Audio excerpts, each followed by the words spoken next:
तो हाँ भाई, सारा ने प्यार भरी राम राम। उम्मीद करूँ सारा बढ़िया होगा, मस्त होगा, बिंदास होगा। अपने राजस्थान की ज्योग्राफी का बड़ा प्यारा सा टॉपिक चल रहा है जिसका नाम अफवाह तंत्र है।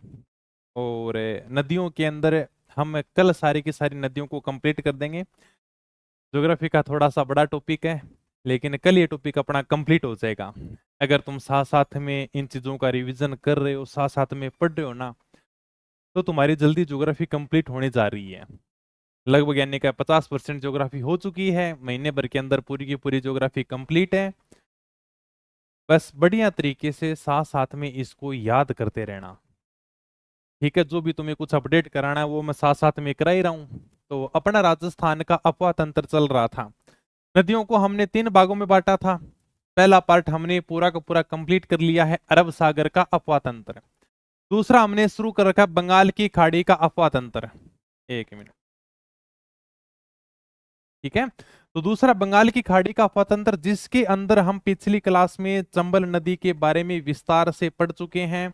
आज हमें बनास नदी के बारे में पढ़ना है। ओके, ठीक है सर।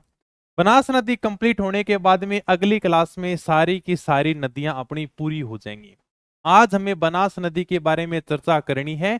1 या 2 मिनट आपकी जो भी प्यारी प्यारी कमेंट हुए, आराम से कोई भी सवाल जवाब हुए पूछ सको हो। मैं के बाद में मैं क्लास ना शुरू करूंगा भाई। हाँ, राम राम रोहित भाई, राम राम भाई। हाँ नमस्ते सर, जय हिंद सर, जय हिंद भाई। बारिश वाला मौसम हो गया गर्मी में, यही तो मजे हैं। ज्यादा अगर गर्मी पड़ेगी तो यहाँ पर निम्न वायु दाब बनेगा। इस वायु दाब की पूर्ति के लिए उच्च वायु दाब से हवा चलेंगी, जो साथ में मानसूनी पवनें लेकर आएंगी, जिससे हमारे राजस्थान में बारिश हो रही है। ओके, चलो आगे। अरे कुछ बाहर नहीं जाएगा, तुम तो इतना पढ़ लिया करो। अपने जो तुम्हें ब्रह्मास्त्र दे रखी है, इतना पढ़ लिया करो। इसके अलावा तुम्हें कुछ भी देखने की जरूरत नहीं है। तुम्हारे पास में कितनी किताब है मुझे तुम ये बताना, कि अगर तुमने किसी किताब को पहले पेज से लेकर लास्ट पेज तक पढ़ दिया हो तो। ब्रह्मास्त्र एक ऐसी किताब है जिसको हर विद्यार्थी पहले पेज से लेकर आखिरी पेज तक पढ़ सकता है। अगर उसका मन नहीं लगेगा ना यार, क्या ही पढ़ाई करूंगा, अगर फिर भी फोटो देखेगा ना, तो भी 3 दिन में वो पूरी की पूरी किताब पढ़ देगा। अरे बहुत मेहनत की तुम्हारे लिए। चलो फिर आ जाओ भी। आज जो अपने नदी पढ़ने जा रहे हैं उसका नाम है बनास नदी। बनास नदी के शुरुआत में 2 उपनाम आते हैं। एक तो इसका उपनाम है वशिष्ठी, एक इसका नाम है वर्णासा। वर्णासा मतलब वन की आशा भाई। बनास नदी के अपने को 2 क्या रखने हैं, ये लिख रखा है यहाँ पर, बनास नदी। 2 इसके उपनाम आते हैं, एक तो वशिष्ठी इसका उपनाम है, एक वर्णासा। वर्णासा मतलब है वन की आशा।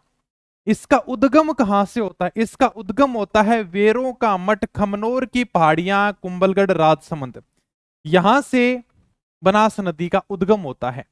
वेरों का मठ है, आपके सामने फोटो भी दिख रही होगी, खमनोर की पहाड़ियां हैं और कुंभलगढ़ राजसमंद के अंदर है। यहां से एक नदी का उद्गम होता है जिसका नाम है बनास नदी।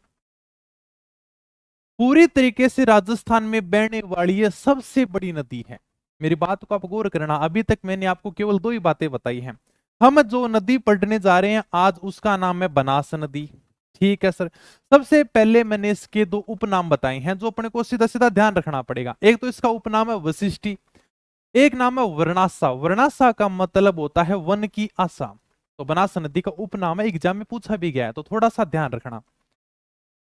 इसका उद्गम होता है, एक जगह है वेरो का मठ और खमनोर की पहाड़ियां हैं।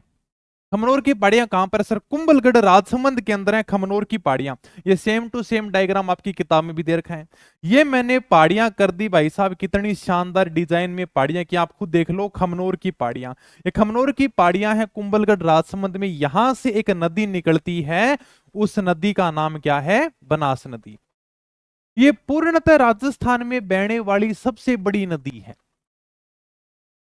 बहाव की दृष्टि से राजस्थान की सबसे बड़ी नदी चंबल नदी है, हमने पिछली क्लास में पढ़ा था।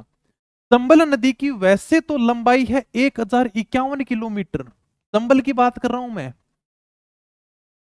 चंबल नदी की अगर मैं बात करूं तो चंबल नदी की लंबाई है 1051 किलोमीटर। लेकिन चंबल की राजस्थान में लंबाई कितनी है मुझे फटाफट बताओ। चंबल की राजस्थान में लंबाई सर आपने लिखाई थी 322 किलोमीटर। मतलब चंबल राजस्थान में 322 किलोमीटर बहती है। वैसे तो सबसे बड़ी नदी है चंबल 1051 किलोमीटर, लेकिन राजस्थान में केवल 322 किलोमीटर बहती है। ओके, बनास नदी सिर्फ राजस्थान में बहती है। जैसे चंबल नदी के बारे में हमने पढ़ा सर, मध्य प्रदेश में बहती है, उसके बाद में राजस्थान में बहती है, उसके बाद में उत्तर प्रदेश में जाकर यमुना में मिलती है। लेकिन बनास नदी की बात करूं तो बनास नदी सिर्फ और सिर्फ राजस्थान में बहती है। राजस्थान से इसका उद्गम होता है और ये सीधा का सीधा सवाईमाधोपुर में जाकर चंबल में मिल जाती है। राजस्थान में इसकी कुल लंबाई कितनी है? अपने बनास नदी की राजस्थान में कुल लंबाई है 512 किलोमीटर। भाई कॉपी पेस्ट मत कर, बहुत देर होगी, नहीं मैं हकीकत में हटा दूंगा, बहुत ज्यादा डिस्टर्ब करो होते, हर चीज में इतने कॉपी पेस्ट मत करा करो, और क्लास के बीच में तो स्पेशल मत करा करो होते। अगर कोई बात पूछनी हो तो आराम से फोन कर लिया करो, बहुत ज्यादा कॉपी पेस्ट करो होते। तुम्हें तो कोई इतना, क्योंकि हर चीज का इतना अच्छा सुविधा मिल रही है, फोन ही तो हाथ में, ये लोग का फटाफट पकड़ो और चलने दो कॉपी पेस्ट, तुम्हें क्या फर्क पड़ता है? तुम्हें ये नहीं पता है कि बंदे के सामने कमेंट चल रही है उसका ध्यान डाइवर्ट होता है, वो बोलना कुछ और चाहता, तुम्हारी कमेंट की वजह से कुछ और बात निकल जाती है। अगर फिर भी अगर तुम्हें कोई बात पूछनी है तो जार बार करे कि भाई फोन कर लिया करो, मैं बता दूंगा फोन करके, क्लास के बाद में फोन कर लिया करो, लेकिन क्लास के बीच में इतना कॉपी पेस्ट मत किया करो, ठीक है? क्योंकि इन चीजों की अपन कदर तो करते नहीं है, फोन हाथ में है तो बहुत बढ़िया बात है, सब कुछ फ्री तो मिल, लग जाओ कॉपी पेस्ट करने धड़ाधड़ धड़ाधड़। क्लास के बीच में मत क्या करो, बाकी और भी कोई मोटिवेशन वीडियो कभी किसी भी बात में कर लिया करो, चाहिए पढ़ाई की वीडियो में मत किया करो। हाँ, तो बनास नदी सिर्फ राजस्थान में बहती है, और राजस्थान में इसकी कुल लंबाई कितनी है? 512 किलोमीटर है। चंबल की राजस्थान में लंबाई थी 322 किलोमीटर, बनास की राजस्थान में लंबाई है 512 किलोमीटर। इसलिए हम कहते हैं कि पूर्णतः राजस्थान में बहने वाली सबसे बड़ी नदी कौन सी? बनास नदी है। पूरे तरीके से अगर कोई राजस्थान में सबसे बड़ी नदी है ना, तो वो है बनास नदी। हालांकि चंबल की लंबाई ज्यादा है 1051 किलोमीटर, लेकिन ये राजस्थान में नहीं बहती है, ये तो आपके मध्य प्रदेश में भी बहती है, उसके बाद में राजस्थान उत्तर प्रदेश में बहती है, लेकिन बनास नदी ऐसी है जो सिर्फ राजस्थान में बहती है। तो पूरे तरीके से राजस्थान में बहने वाली सबसे बड़ी नदी कौन सी हो जाएगी? बनास हो जाएगी। वैसे पूछ लेगा राजस्थान की सबसे बड़ी नदी चंबल हो जाएगा, लेकिन पूर्णतः राजस्थान में बहने वाली सबसे बड़ी नदी पूछ ले तो बनास हो जाएगा। 7 जिलों में बहती है। कहां से निकलती है सर? खमनोर की पहाड़ियां कुंभलगढ़ राजसमंद से निकलती है। मतलब इस नदी का उद्गम कहां से होता है? राजसमंद से होता है। मुझे फटाफट ये बताओ कि राजसमंद से अगला जिला कौन सा आएगा? थोड़ा सा इसके ऊपर जिला जिसका नाम है उदयपुर। राजसमंद से उदयपुर में चली जाएगी। उदयपुर के जस्ट यानी का ऊपर एक जिला है जिसका नाम है चित्तौड़गढ़। उदयपुर के जस्ट थोड़ा सा ऊपर चित्तौड़गढ़, और चित्तौड़गढ़ के ऊपर भीलवाड़ा। इसी प्रकार से देखो, राजसमंद है, उदयपुर है, उदयपुर के बाद में चित्तौड़ है, चित्तौड़ के बाद में भीलवाड़ा है, और भीलवाड़ा के बाद में टोंक है, और टोंक के भीलवाड़ा के बाद में अजमेर है, अजमेर के बाद में टोंक है, टोंक के बाद में सवाईमाधोपुर एकदम पास पास में है। पहले तो क्या अगर पुराने जिलों की बात करें तो भीलवाड़ा से शाहपुरा में बहती थी, शाहपुरा से केकड़ी में बहती थी, फिर टोंक में जाती थी।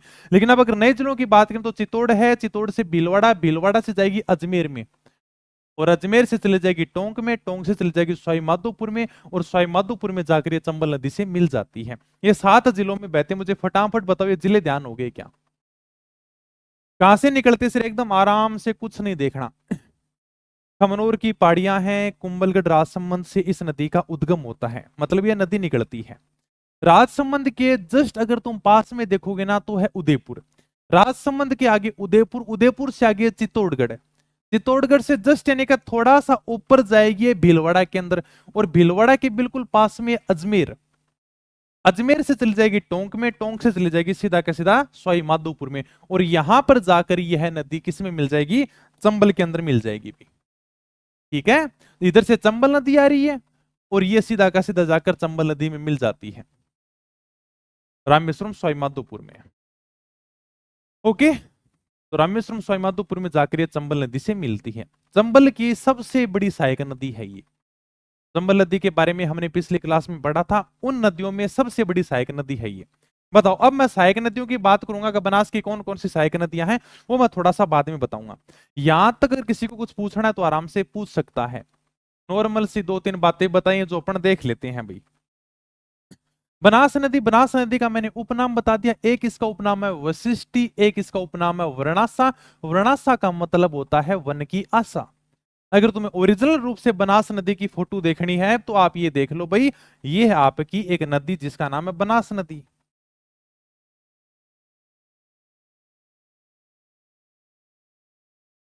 ओके। उद्गम कहां से होता है? वेरों का मठ है कहां पर? सर खमनोर की पहाड़ियां, कुंभलगढ़ राजसमंद से इस नदी का उद्गम होता है। वेरों का मठ एक जगह है, कहां पर है सर? वेरों का मठ एक जगह है, ये खमनोर की पहाड़ियों में है। खमनोर की पहाड़ियां कहां पर है सर? कुंभलगढ़ में है। कुंभलगढ़ कहां पर है सर? राजसमंद में है। तो यहां से बनास नदी का उद्गम होता है। पूर्णतः राजस्थान में बहने वाली सबसे बड़ी नदी यही है। मतलब पूरी तरीके से अगर केवल राजस्थान की बात करें ना, तो पूर्णतः राजस्थान में बहने वाली सबसे बड़ी नदी यही है। ठीक है। कुल लंबाई कितनी है? 512 किलोमीटर। अभी मैंने बताया कि चंबल तो राजस्थान में 322 किलोमीटर बहती है, लेकिन यह नदी अकेली राजस्थान में 512 किलोमीटर बहती है। इसलिए हम कहते हैं कि पूर्णतः, मतलब पूरी तरीके से राजस्थान में बहने वाली यह क्या है? सबसे बड़ी नदी है। थोड़ा सा ध्यान रखना, अगर सीधा सा पूछ लेगा पूर्णतः राजस्थान में बहने वाली सबसे बड़ी नदी कौन सी है, तो बनास नदी हो जाएगा।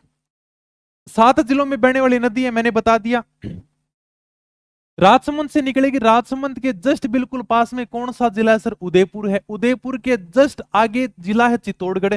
चित्तौड़गढ़ से थोड़ा सा ये ऊपर उठेगी भीलवाड़ा में। भीलवाड़ा से आगे जस्ट अजमेर जिला है।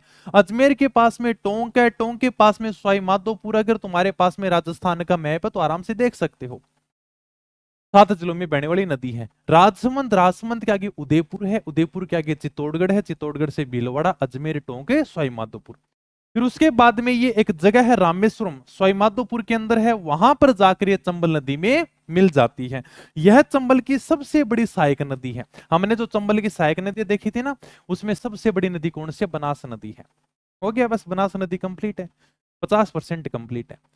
लेकिन अगर बनास नदी से एग्जामिनर क्वेश्चन पूछेगा तो वो पूछेगा बनास की सहायक नदियों से, कि बनास की कौन कौन सी सहायक नदियां हैं, वो अपने से क्वेश्चन पूछेगा। तो ये अपने को थोड़ा सा ध्यान रखना है भाई। अब थोड़ा सा मैं वापस डायग्राम के ऊपर आ जाता हूं। ये जो आपको फोटो दिख रही है ना, ये कुछ मैन मैन इसकी सहायक नदियां हैं। बनास की छोटी छोटी क्या है? ये सहायक नदियां हैं।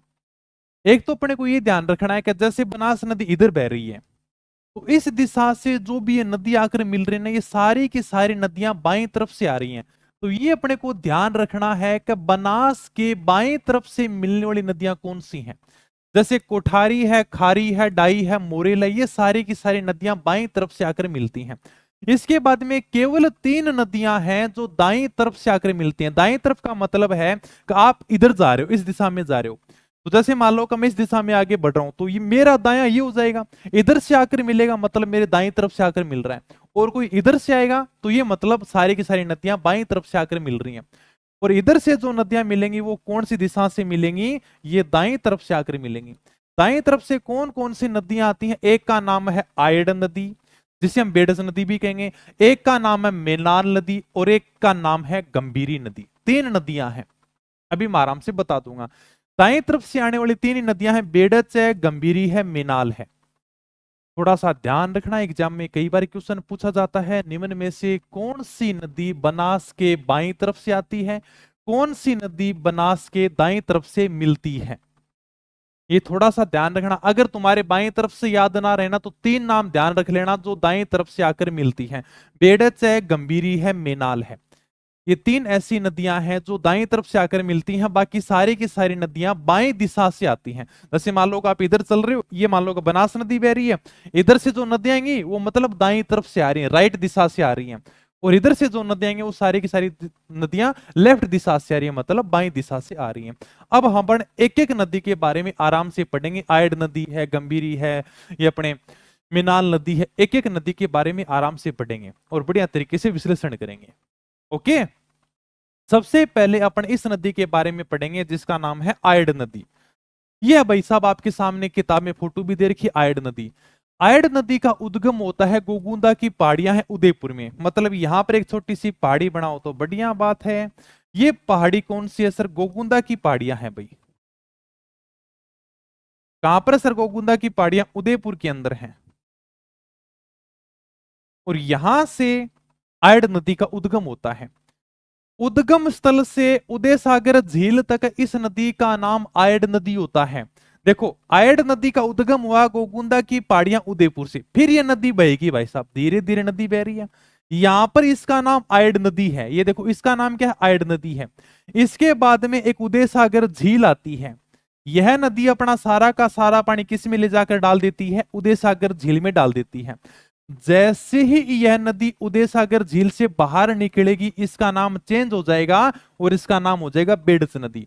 मतलब पहले तो इसका नाम था आयड नदी। गोकुंदा की पहाड़ियां उदयपुर से यह आयड नदी निकलती है। यह अपना पानी सीधा का सीधा कहां पर ले जाएगी सर? उदय सागर झील में ले जाएगी। उदय सागर झील से जब यह नदी बाहर निकलती है तो लोग इसको कहते हैं कि यह तो बेडस नदी है क्या। ओके, मतलब उदयपुर से निकलती है, उदयपुर से थोड़ा सा चित्तौड़गढ़ में बहेगी, उसके बाद में यहां पर जाकर मिल जाती है। यहां पर एक स्थान है जिसका नाम है बिगोद। बिगोद भीलवाड़ा से 25 किलोमीटर की दूरी पर है। बिगोद भीलवाड़ा में जाकर ये बनास नदी में मिल जाती है। बताओ, नॉर्मल सी बात है। इसमें कुछ बताना हो तो आराम से पूछ सकते हो। आयड नदी गोकुंदा की पहाड़ियां हैं उदयपुर के अंदर, वहां से निकलती है। पहले इसका प्रारंभिक नाम होता है आयड, फिर उदय सागर झील में अपना ये पानी डालती है। आप डायग्राम के माध्यम से समझ भी सकते हो। ये क्या है? उदय सागर झील है। जब ये नदी उदय सागर झील से बाहर निकलेगी तो इसका नाम बदल जाएगा और इसका नाम हो जाएगा बेडस। इसके बाद में यह बिगोद के अंदर जाकर बनास नदी में मिल जाती है। बिगोद भीलवाड़ा से 25 किलोमीटर की दूरी के ऊपर एक कस्बा है, यहां पर जाकर ये बनास नदी में मिल जाती है। तो सबसे पहले अपन इसी नदी के बारे में बात कर लेते हैं। ओके, इसकी एक छोटी सी सहायक नदी और जिसका नाम है गंभीरी नदी। जैसे हम कला संस्कृति के अंदर पढ़ेंगे कि बेड़च और गंभीरी नदियों के संगम के ऊपर कौन सा दुर्ग है? चित्तौड़गढ़ दुर्ग है। यहां पर बेड़च नदी नाम हो जाता है और यहीं पर एक छोटी सी नदी और आकर मिलती है जिसका नाम है गंभीरी नदी। ठीक है, गंभीरी और बेड़च नदियों के संगम पर चित्तौड़गढ़ दुर्ग स्थित है, जो हम कला संस्कृति में पढ़ते भी हैं। ठीक है सर, बस इतना ही आपको थोड़ा सा ध्यान रखना है।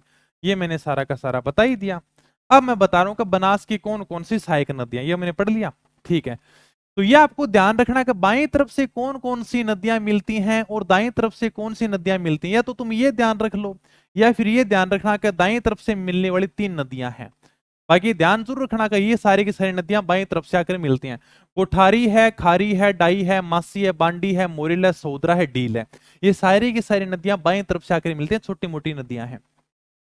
और ये दाईं तरफ से आकर मिलती हैं, बेड़च है, गंभीरी है, मेनाल है। सबसे पहले हम जिस नदी के बारे में बात कर रहे हैं उसका नाम है आयडिया बेड़च। ये आयडिया बेड़च, ये मैंने बता दिया। इसका उद्गम होगा गोकुंदा की पहाड़ियां हैं उदयपुर से, यहां से इस नदी का उद्गम होता है। ये आपके सामने आयड नदी है, गोकुंदा की पहाड़ियां उदयपुर यहां से निकलती है। उद्गम स्थल से उदय सागर झील तक की आयड नदी कहलाती है। जहां से निकलती है ना, मतलब उद्गम स्थल गोकुंदा की पहाड़ियां, यहां से इसका उद्गम होता है और ये उदय सागर झील है, यहां तक इस नदी का नाम होता आयड नदी। इसके बाद में ये अपना पानी लेकर जाएगी उदय सागर झील में और जैसे ही ये बाहर निकलेगी इसका नाम हो जाएगा बेडस नदी। उदयपुर चित्तौड़गढ़ से होकर ये बिगोद भीलवाड़ा में बनास नदी में जाकर मिल जाती है। ये भी मैंने तुम्हें बता दिया। एक मदार बांध बना हुआ उदयपुर में, ये आयड नदी के ऊपर, ये भी थोड़ा सा ध्यान रखना। अगर आप फोटो देखना चाहो ना तो कुछ नहीं है, छोटा सा बांध है जिसका नाम है मदार बांध। ये कहां पर है सर? उदयपुर के अंदर है, आयड नदी के ऊपर बना हुआ है। ये देख लो भाई, छोटा सा बांध है, इस प्रकार से पहाड़ों से पानी गिर रहा है और इसका नाम दे रखा है मदार बांध, जो उदयपुर में है, आयड नदी के ऊपर है।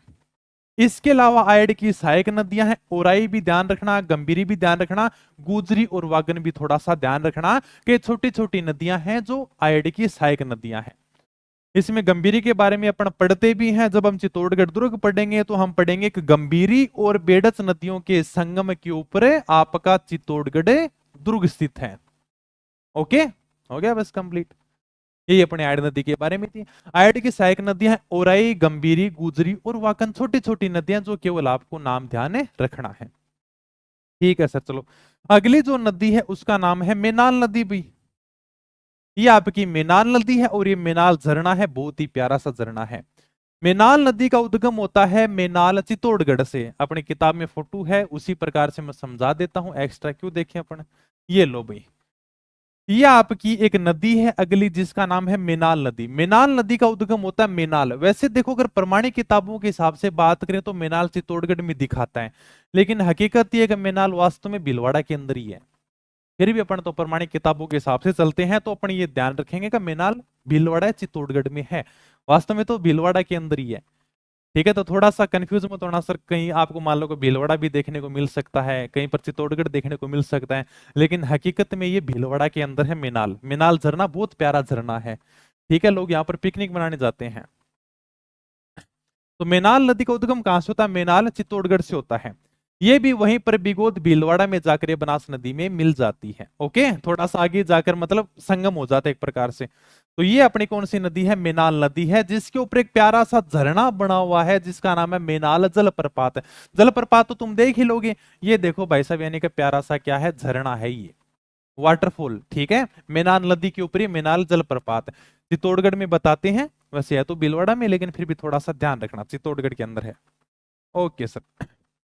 वैसे डायग्राम में यहां पर देख रखा, बाकी बनास मेनाल बेड़च का क्या होता है? त्रिवेणी संगम होता है, तीनों नदियों का पास में संगम होता है। हाँ ठीक है, इसको थोड़ा सा इस प्रकार से मिलाना था, इसको डायग्राम को क्या यहां से मिलाना था। ओके, थोड़ा सा आगे कर दिया, बाकी इतना आगे नहीं है ये, क्योंकि बनास मेनाल बेड़स नदियों का त्रिवेणी संगम होता है बिगोद भीलवाड़ा के अंदर, जो अपन आगे पढ़ेंगे क्लास के अंदर। चलो भाई, ये तो केवल डायग्राम था, वैसे समझाने के लिए था। ओके, ये आपके सामने मेनाल नदी रही।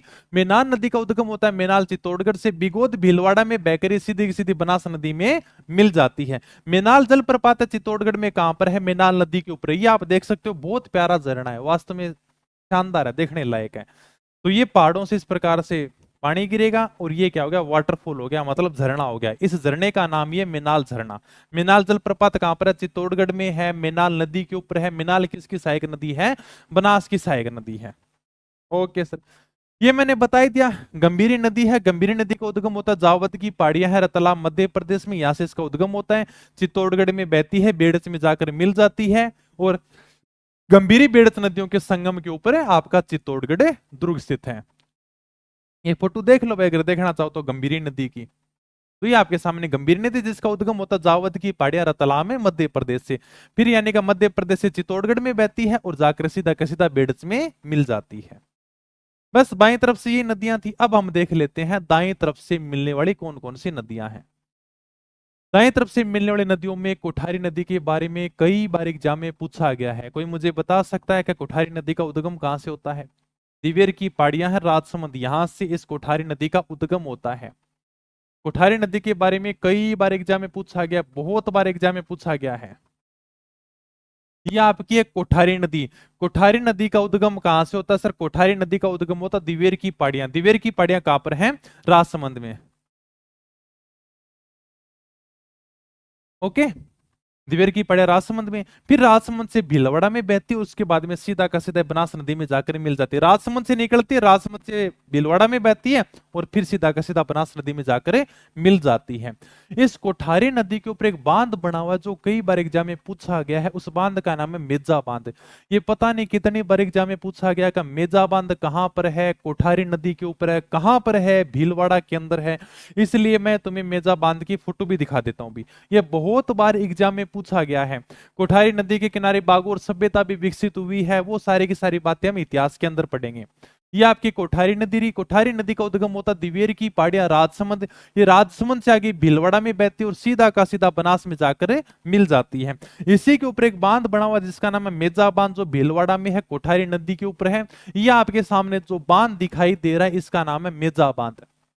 मेजा बांध कहां पर है? भीलवाड़ा में है, कोठारी नदी के ऊपर है। रख लोगे ध्यान में?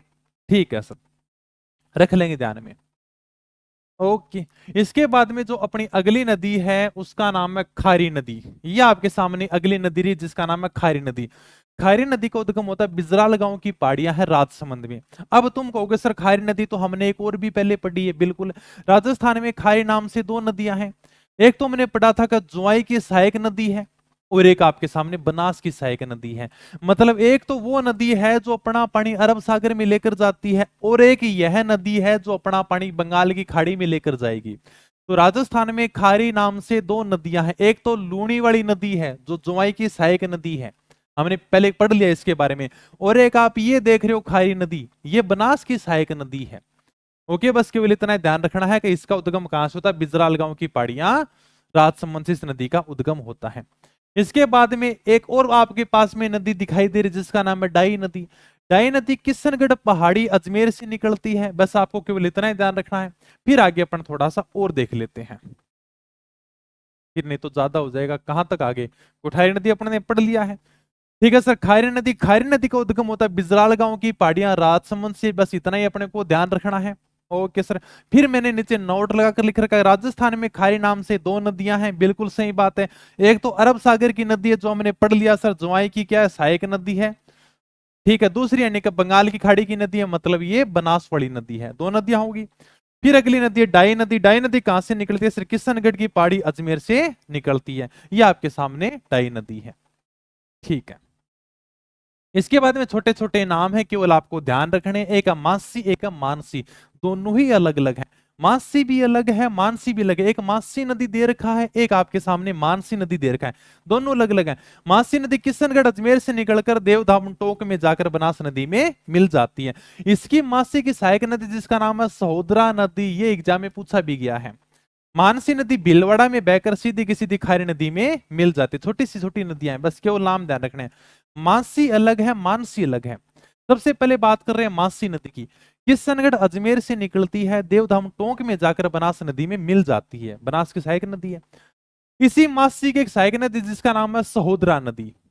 अगली नदी है मानसी नदी, ये भीलवाड़ा में बहकर सीधी की सीधी खारी में जाकर मिल जाती है। मानसी है, मानसी दोनों ही अलग अलग है। आ जाओ सर आगे। अगली जो नदी उसका नाम है चंद्रभागा नदी। चंद्रभागा तो हमने पहले भी सुना है, चंद्रभागा नाम से भी राजस्थान में दो नदियां हैं। एक चंद्रभागा हमने चंबल नदी में पढ़ी थी जो काली सिंध की सहायक नदी थी, और एक यह चंद्रभागा नदी है जो बनास की सहायक नदी है। यह कहां से निकलती है सर, राजसमंद से निकलती है। यह दूसरी चंद्रभागा नदी निकलती है राजसमंद से। ये राजसमंद से भीलवाड़ा चित्तौड़गढ़ में बहती है और मात्र कुंडिया में जाकर बनास नदी में मिल जाती है। तो थोड़ा सा कंफ्यूज मत होना, जैसे खारी नाम से दो नदियां होगी, गंभीरी नाम से भी आती है, गंभीर है गंभीरी है, इसके अलावा चंद्रभागा नाम से भी दो नदियां हो गई हैं। ओके सर, आ जाओ भी, ये थोड़ा सा इंपॉर्टेंट अभी द्रव्यवती नदी। जयपुर वाले तो इस नदी के बारे में बहुत अच्छे तरीके से परिचित होंगे, क्योंकि जयपुर से यह नदी जल प्रदूषण का सामना कर रही है। ये थोड़ा सा ध्यान रखना, ये भी थोड़ा सा इंपॉर्टेंट है। बनास की सहायक नदी है जिसका नाम है द्रव्यवती नदी। इसका उद्गम होता है नाहरगढ़ की पहाड़ियां, जयपुर से ये नदी निकलती है और जयपुर से जल प्रदूषण का सामना कर रही है। वास्तव में अगर तुम फोटो देखोगे ना, तो इस नदी की रियल फोटो है ये जो आप नीचे दिखाई दे रहे हो ना। नदी क्या है, पूरा का पूरा कचरे का ढेर है। जयपुर शहर का जितना भी कचरा है ना, सारा का सारा कचरा इस नदी के पानी में आकर मिल जाता है। 2018 में मुख्यमंत्री थी वसुंधरा राजे सिंधिया, उन्होंने यहां पर एक घोषणा की थी कि भाई मैं इस नदी के ऊपर एक रिवर फ्रंट बनाऊंगी। उसका उद्घाटन भी किया था। उस समय इन्होंने बड़ा शानदार बात की थी कि जब मैं 2014 में मुख्यमंत्री बनी तो मेरा एक सपना था कि मैं जब भी जयपुर शहर के पास से गुजरती तो मैं देखती कि जयपुर शहर कितना दूषित है, और इसका मुख्य कारण है द्रव्यवती नदी में सारा का सारा कचरा। तो मैं क्या करूंगी, इस कचरे को साफ कराऊंगी। इसके लिए लगभग यानी कि 1800 करोड़ रुपए का काम सौंपा गया था टाटा कंपनी को। टाटा कंपनी आप सब जानते हो, जैसे यानी कि टाटा की सारी गाड़ियां आती हैं, ट्रक आते हैं, तो बड़ी कंपनी है। तो इस नदी के कचरे को साफ करने के लिए 2018 में मुख्यमंत्री वसुंधरा राजे सिंधिया ने इस नदी के ऊपर रिवर फ्रंट बनाया था। सर ये क्या है, ये देखो, द्रव्यवती नदी का उद्गम होता है नाहरगढ़ की पहाड़ियां जयपुर से। यह नदी जयपुर के अंदर जल प्रदूषण का सामना कर रही है। जयपुर वाले तो बहुत अच्छे तरीके से परिचित होंगे, है ना। तो इस प्रकार से सारा का सारा कचरा इस नदी के पानी में आ जाता है। अब देखो कि जयपुर में द्रव्यवती नदी के ऊपर रिवर फ्रंट बनाया गया था। सर रिवर फ्रंट क्या है, नदी की सफाई की गई थी। ये आप अगर फोटो देखोगे तो यहां से द्रव्यवती नदी बह रही है और इसके आसपास में इस प्रकार से हरा हरा गार्डन बनाया गया जहां पर प्रेमी जोड़े बैठकर आपस में बातचीत कर सकें। यहाँ पर साइकिलिंग की सुविधा की गई, यानी कि बड़े बुजुर्ग हैं, जवान है, वो यहाँ पर क्या चला सके, साइकिलिंग चला सकें, आराम से घूम फिर सकें। पूरे तरीके से इस नदी के आसपास के क्षेत्र को हरा भरा किया गया, आसपास के क्षेत्र को स्वच्छ किया गया। ताकि यहां पर लोग घूमने फिरने के लिए आए और उनको वास्तव में आनंददायक है। तो ये बनाया गया था रिवर फ्रंट। इसके लिए सरकार ने 1800 करोड़ रुपए खर्च किए थे 2018 में, लेकिन वास्तव में उतना काम हो नहीं पाया धरातल के ऊपर। ठीक है, तो ये मुख्य रूप से क्या था, रिवर फ्रंट था। इसका उद्घाटन किसने किया था, मुख्यमंत्री वसुंधरा राजे सिंधिया ने किया था। ढूंढ नदी में जाकर यह नदी मिल जाती है। ढूंढ नदी भी कहां पर है, जयपुर में, तो वहां पर जाकर ये मिल जाती है।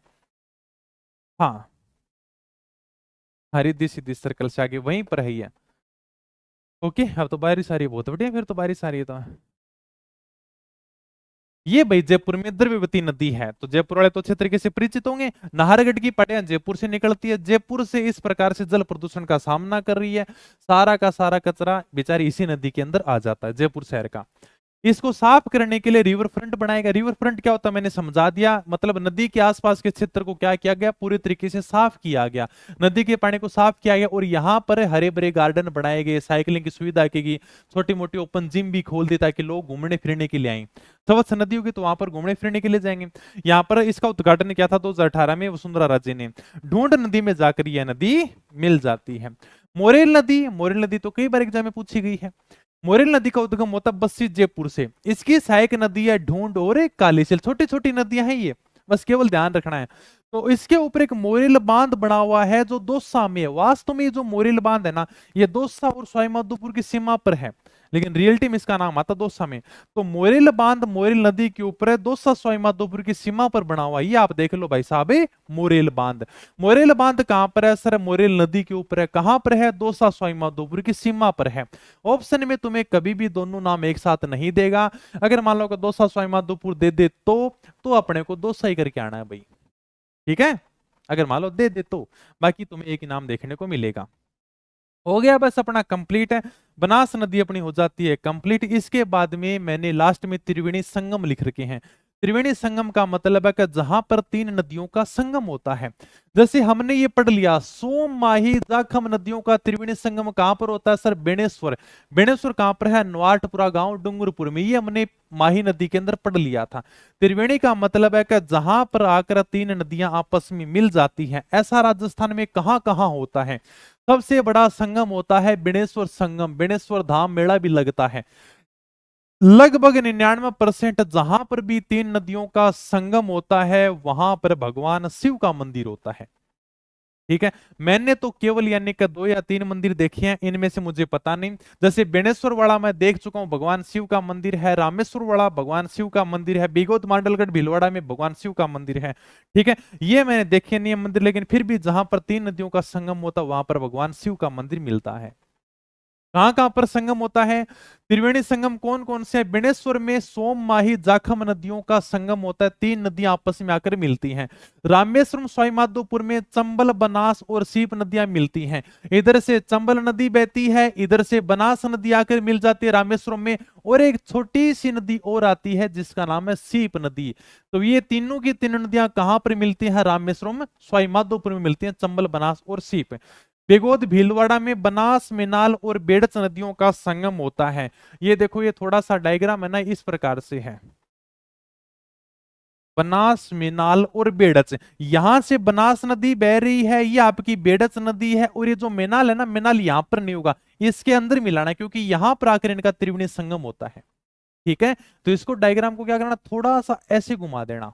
तो बनास मिनाल बेड़स नदियों का संगम होता है बिगोदे भीलवाड़ा में, मांडलगढ़ के अंदर। ये भी मैं देख चुका हूं भाई। त्रिवेणी संगम वास्तव में तीन नदियां आकर मिलती हैं। ओके, राजमहल टोंक में बनास डाई और खारी नदियों का संगम होता है। ये आपका रहा राजमहल टोंक में बनास डाई और खारी नदियों का संगम। ठीक है, यहां पर जो संगम होता है ना, यहां पर ये जो संगम है ये है अपने राजमहल टोंक में। कौन सी नदी है सर, एक तो बनास जा रही है, इधर से खारी आ रही है, इधर से डाई आ रही है। बनास डाई खारी तीनों नदियों का संगम हो गया राजमहल टोंक में। फिर एक छोटा सा संगम और होता है जो अपने देवधाम टोंक में होता है, वो होता है बनास बांडी और मासी। छोटी छोटी नदियां हैं बांडी और मासी, ये दोनों नदियां बनास से आकर मिल जाती हैं। तो देवधाम टोंक में भी बनास बांडी मासी नदियों का त्रिवेणी संगम होता है, तीन नदियों का संगम होता है। ओके, हो गया कंप्लीट। बस कल अपने पूरा का पूरा चैप्टर है वो कंप्लीट हो जाएगा। 10 बड़ी बड़ी नदियां कंप्लीट, अब छोटी छोटी नदियां दो दो बातें हैं, ज्यादा कुछ है नहीं। तो त्रिवेणी संगम थोड़ा सा ध्यान रख लेना भाई, त्रिवेणी संगम के बारे में ध्यान रखना। बणेश्वर है, रामेश्वर है, बिगोद है, राजमहल है, देवधाम है, मतलब यहाँ पर तीन नदियां आपस में आकर मिलती हैं इस प्रकार से। एक नदी को इधर से आ जाती है, कोई इधर से आ जाती है, कोई इधर से आ जाती है, और तीन नदियां आपस में जाकर मिल जाती हैं। वास्तव में बड़ा प्यारा संगम होता है, कभी अगर मौका मिले ना तो तीन नदियों का संगम देखने जरूर जाना। मैंने तो बिगोद वाला देखा है। ओके, हाँ वो भी तो देखा है सच में, बेणेश्वर वाला बहुत प्यारा संगम है। तीन नदियां आपस में आकर मिलती है, हम क्या कहते हैं, त्रिवेणी संगम कहते हैं। तीन नदियों का संगम हो जाए तो लगभग यानी का भगवान शिव का मंदिर आपको देखने को मिलेगा। और कल अपने हो जाएगा बस ये नदियों वाला टॉपिक वो कंप्लीट हो जाएगा। हाँ ठीक है, ओके भाई। तो ये अपना प्यारा सा टॉपिक था, ज्यादा बड़ा है नहीं, हो गया बस, क्योंकि बनास नदी के बारे में पढ़ना था। और बाकी वैसे डायग्राम तुम्हें दे रखा है, डायग्राम में केवल नदियां समझने के लिए हैं, बाकी चीजें तो तुम्हें याद करनी पड़ेंगी कि कौन सी नदी का संगम कहाँ पर होता है। ये केवल डायग्राम से अपन थोड़ा बहुत है वो समझ सकते हैं, इधर से नदी आ रही है, इधर से नदी आ रही है, और ये आपस में जाकर मिल रही है। यहाँ पर तो थोड़ा सा मैंने इसको दूर रख दिया क्योंकि अपने को मिनाल जल प्रपात दिखाना था, इसलिए थोड़ा सा आपको दूर फोटो देखने को मिल रही है, बाकी है इसके एकदम पास में मिल रही है। चलो भाई, फिर मिलेंगे कल वाली क्लास में, और कल अपने नदियों को कंप्लीट कर देंगे। फिर छोटे छोटे टॉपिक हैं, जल्दी जल्दी आपकी ज्योग्राफी कंप्लीट हो जाएगी। और साथ साथ में इसको याद करते रहना, एग्जाम में जितने भी क्वेश्चन पूछे गए हैं सारे के सारे अपन लेकर आएंगे। एक बात मैंने तुम्हें नदियों में पहले ही बता दी थी, 80% क्वेश्चन है उसकी सहायक नदियों से आते हैं। इनमें से कौन सी नदी किसकी सहायक नदी है, उद्गम कहाँ से होता है, उसके बाद में ये दो ही बड़े सवाल पूछे जाते हैं। ज्यादा लंबाइयों के चक्कर में फंसना मत, कहे वहां पर लंबाई इतनी दे रखी है, वहां पर इतनी दे रखी है, एग्जामिनर कंफ्यूज करने वाला क्वेश्चन कभी पूछता नहीं है। हाँ, सर क्लास बड़ी ले लिया करो, सर आपकी किताबें बड़ी छाप दिया करो, नहीं भाई, अपना सब काम शॉर्ट में है। आज एक भाई का फोन आया था, वो कह रहा था कि सर आपने जो पॉलिटी पढ़ा रखी है उसमें एक दो पॉइंट छोड़ दूं क्या। मैं बोला यार कि मैं पहले खुद ही शॉर्ट मार रहा हूं, अब तुम मेरे से ज्यादा शॉर्ट मत करो क्या। मैं तुम्हें पहले खुद यानी कि शॉर्ट पढ़ा रहा हूं, अब मैं तुम्हें नदियां कितनी शॉर्ट पढ़ा दी। तुम किसी भी अध्यापक की नदियां देख लेना, कोई भी किताब में देख लेना, इससे शॉर्ट तुम्हें कहीं नहीं मिलेगा। अगर तुम सोचते हो सर हम इसके अंदर भी शॉर्ट कर लें क्या, वो गलत हो जाएगा। इतना तो तुम्हें पढ़ना ही पढ़ना पड़ेगा, इससे शॉर्ट तुम्हें कुछ नहीं मिलेगा, ये बात कन्फर्म है। और इतना ही याद होगा। चलो मिलेंगे फिर नई वीडियो में, तब तक धन्यवाद, थैंक यू, जय हिंद, जय भारत।